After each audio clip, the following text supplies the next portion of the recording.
Hello students. हर घर पाठशाला के इस अंक में आपका स्वागत है।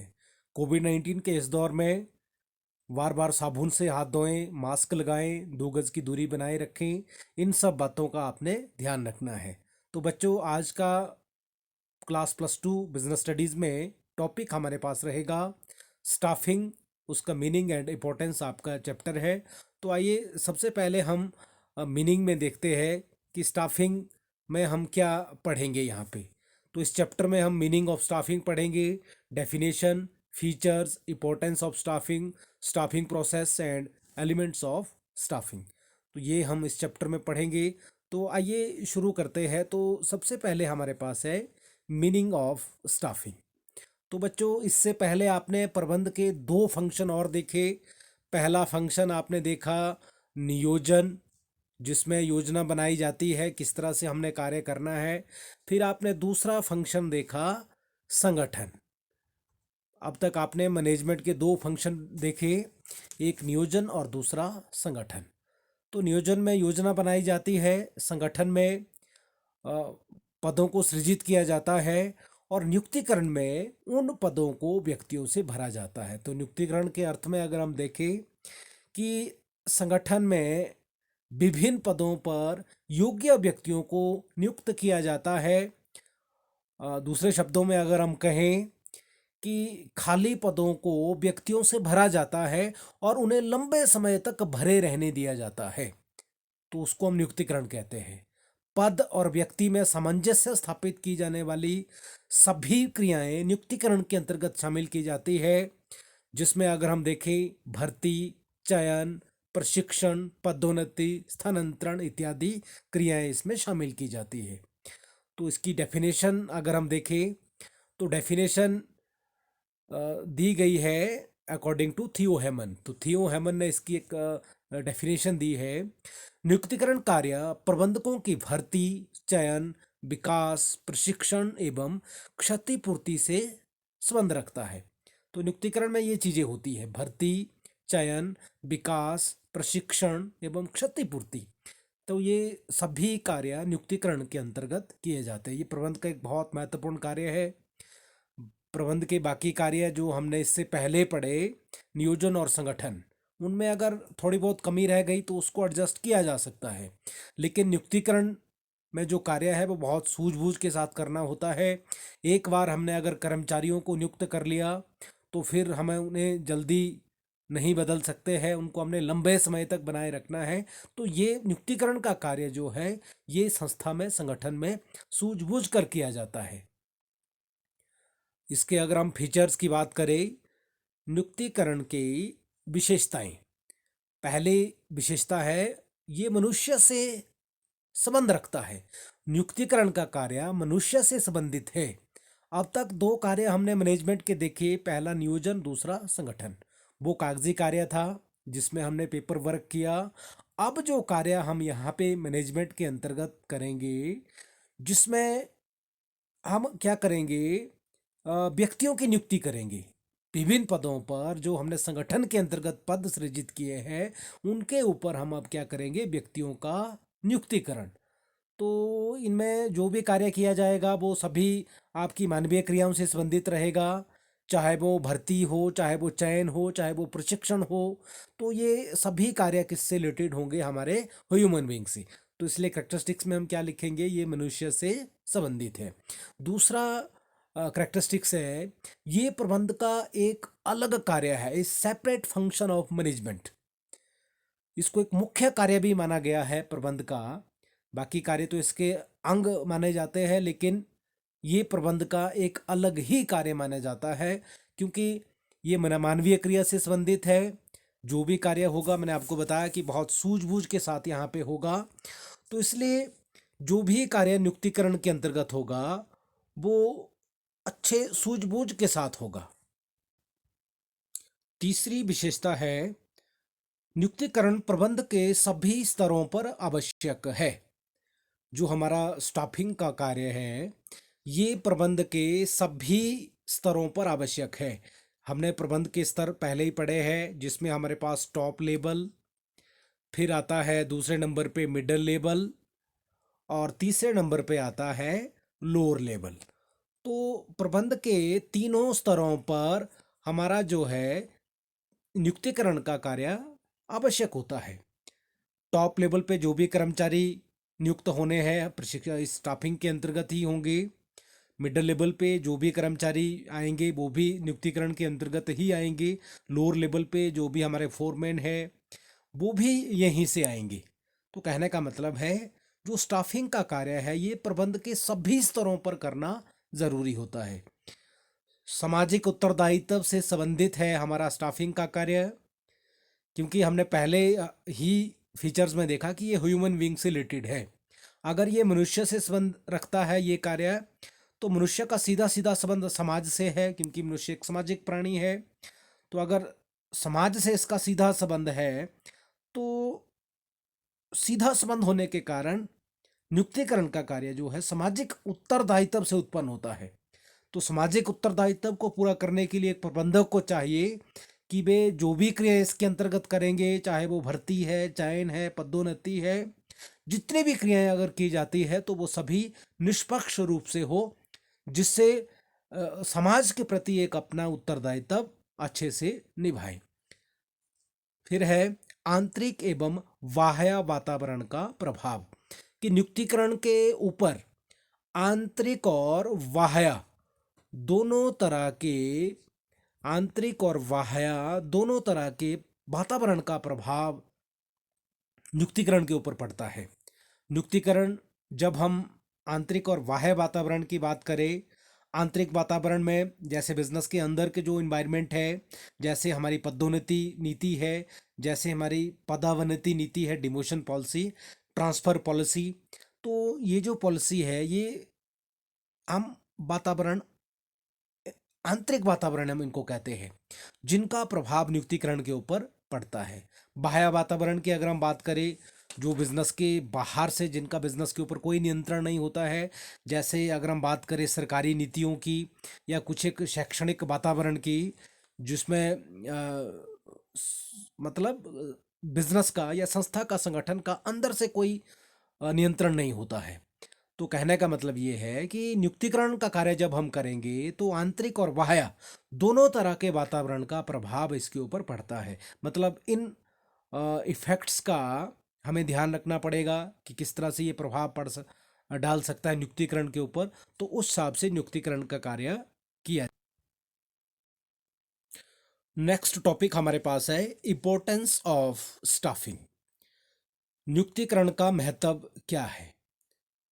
तो सबसे पहला महत्व है योग्य कर्मचारियों को खोजने और उन्हें प्राप्त करने में सहायक।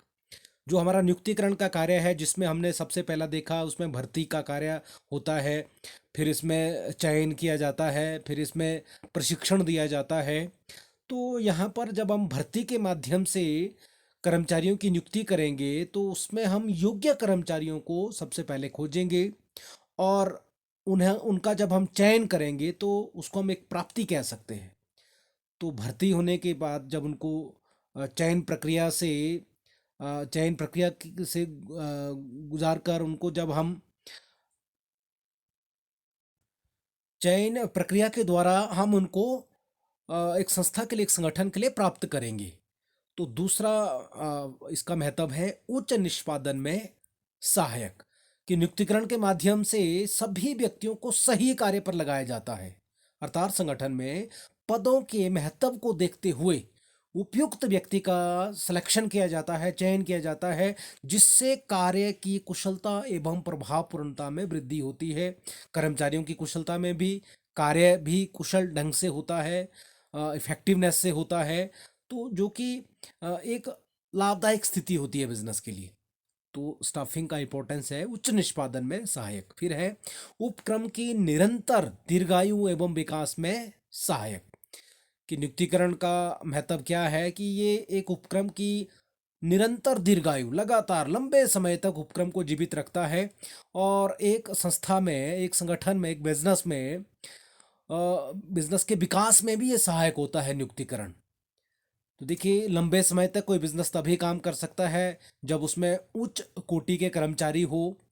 नियुक्तिकरण के द्वारा हम इस सपने को पूरा कर सकते हैं। इसके अंतर्गत प्रबंधकों के विकास के लिए लगातार प्लानिंग बनाई जाती है और सभी भविष्य की कठिनाइयों को दूर करने के लिए इसके अंतर्गत कार्य किया जाता है।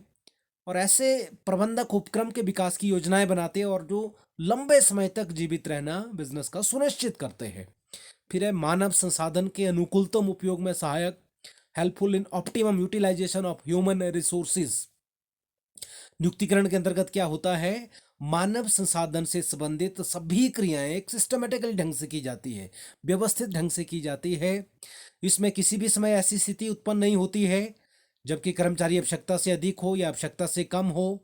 तो इन सभी बातों का यहाँ पे ध्यान रखा जाता है कि जितने कर्मचारियों की आवश्यकता है उतने ही कर्मचारी हमने बिजनेस में अपॉइंट करने हैं, रखना है। तो सही समय पर उपलब्ध करवाकर कर्मचारियों को कार्य में बाधा जो उत्पन्न होती है उनको रोका जाता है। फिर लास्ट इंपॉर्टेंस दिया गया है कर्मचारियों की कार्य संतुष्टि एवं मनोबल वृद्धि में सहायक, helpful in improving job satisfaction and moral of employees.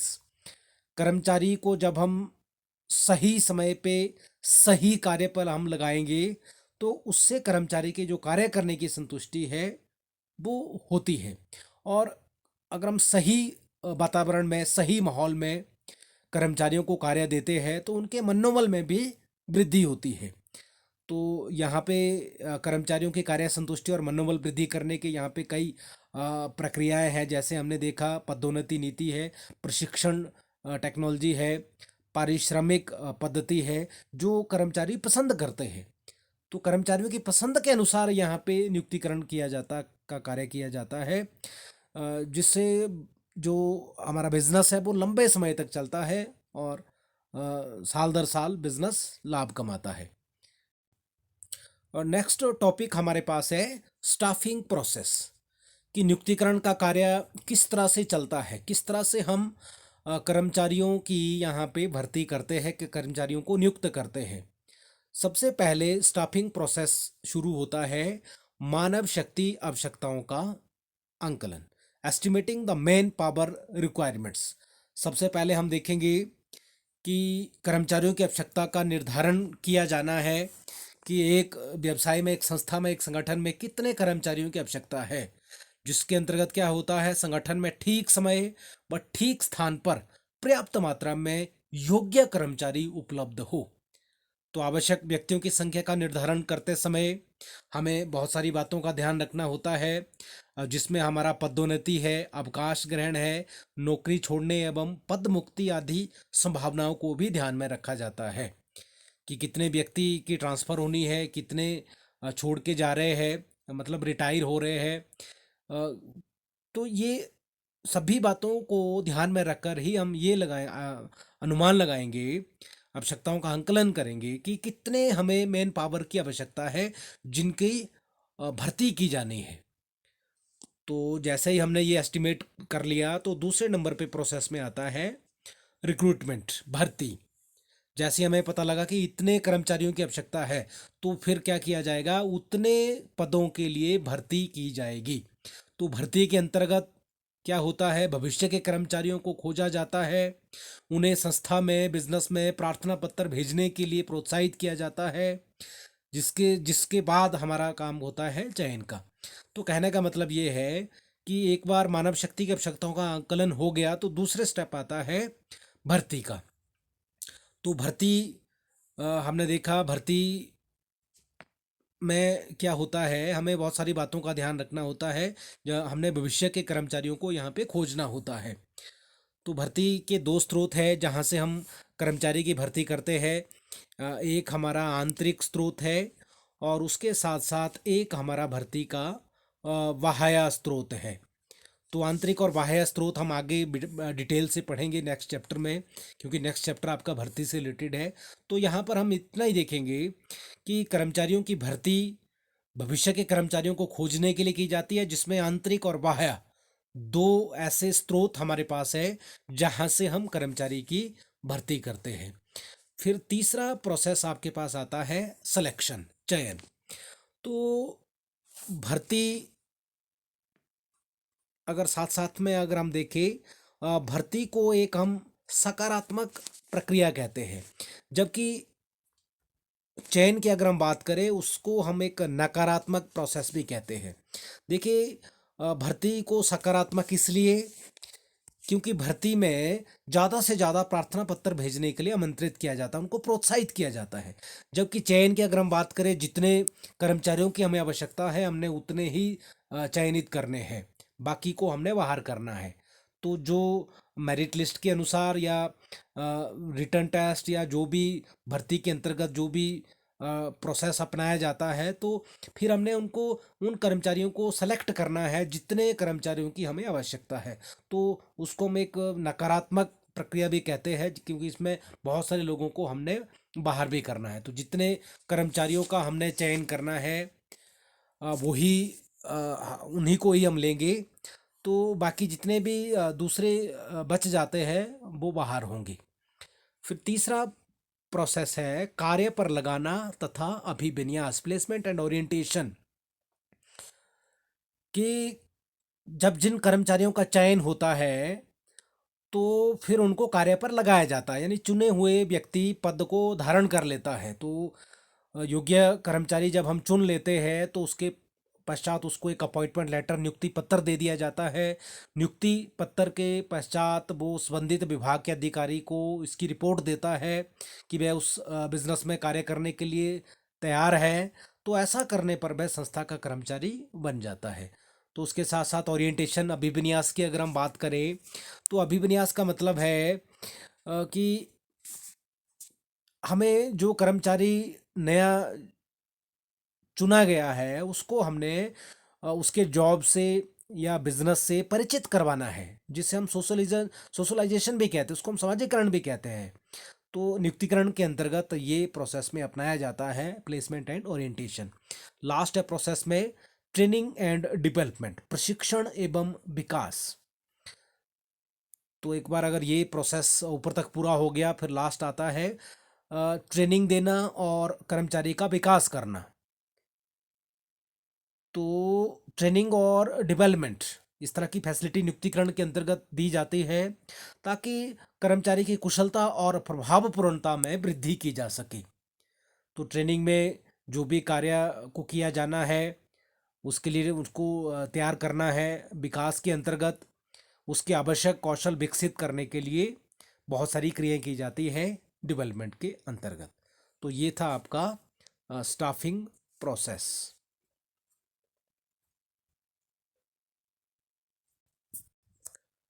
इस चैप्टर के अंतर्गत हमारे पास लास्ट टॉपिक है कंपोनेंट्स ऑफ स्टाफिंग, नियुक्तिकरण के तत्व। तो तत्व अब तक हमने इनके बारे में पहले भी जान लिया है। तो पहला कंपोनेंट्स आपके पास स्टाफिंग का है रिक्रूटमेंट, भर्ती।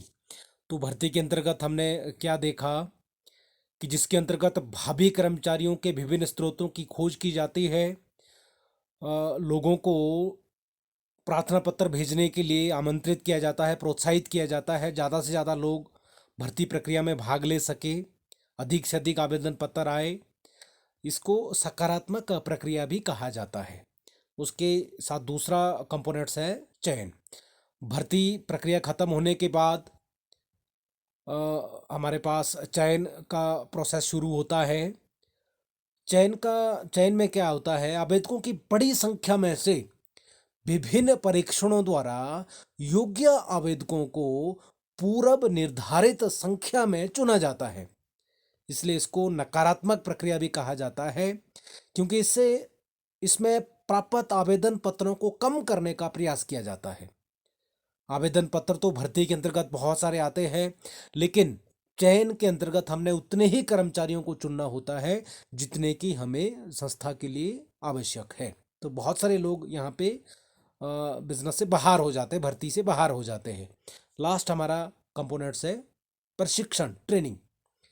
प्रशिक्षण वह प्रक्रिया है जिसके द्वारा कर्मचारियों में किसी विशेष कार्य को कुशलतापूर्वक संपन्न करने हेतु उनके ज्ञान में वृद्धि की जाती है, उनका विकास किया जाता है। तो ट्रेनिंग में जो व्यक्ति नया आता है, उसको ट्रेंड किया जाता है। पहले उसको कार्य के बारे में प्रशिक्षित किया जाएगा, उसके बाद ही उसको कार्य पे लगाया जाता है। तो ये था आपका components of staffing. Thank you.